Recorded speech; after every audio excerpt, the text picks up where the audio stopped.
नरौ नरौ ल खाऊ राम्रोसँग खाना होइन मसँग यति छ कपडा होइन म पनि नयाँ हो यो सहरमा अब के गरौँ होइन आजभोलिका मान्छेहरू अब यस्तै मतलबी हुन्छ स्वार्थी हुन्छ अब हामी हस् हस् हस्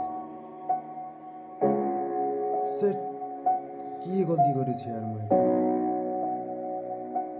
बाबु उठ नरौ नरौ के भोक लाग्यो होला जाऊ मेरो घर नरौ भित्र हो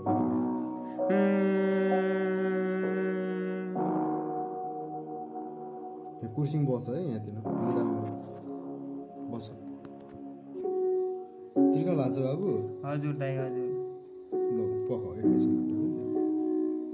ल पिउ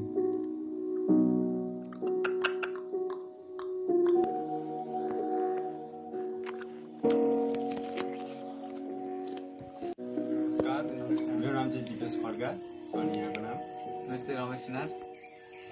मेरो नाम दिल्ली बहादुर ओली अनि यो खासमा भिडियो बनाउनुको मतलब चाहिँ के हो भनेपछि मानवता सबै मान्छेमा हुन्छ लुकेको हुन्छ सिर्फ मान्छेले देखाउन सक्दैन त्यो भएर लुकाउनुको साटो देखाएर कि राम्रो मान्छे बन्नु समाजमा केही राम्रो कुरा गर्नु नै मानवता हो त्यति अरू भन्नाले त्यस्तै हो होइन एउटा व्यक्तिले अर्को व्यक्तिलाई सहयोग गर्नुपर्छ होइन व्यक्ति भएर होइन त्यही हो कसैलाई पनि दुःखमा देखिएपछि सहयोग गर्नु होला होइन सबैलाई पर्न सक्छ त्यो दुःख होइन त्यही हो यो सन्देश दिन खोजेको चाहिँ यो भिडियोले त्यही हो हेरिदिनु होला थ्याङ्क यू सन्तुष्ट राम्रो भन्नुभयो होला सो यस्तै खालका भिडियोहरू अरू पनि हेर्न चाहनुहुन्छ भने च्यानललाई सब्सक्राइब गरिदिनु होला लाइक खिचेर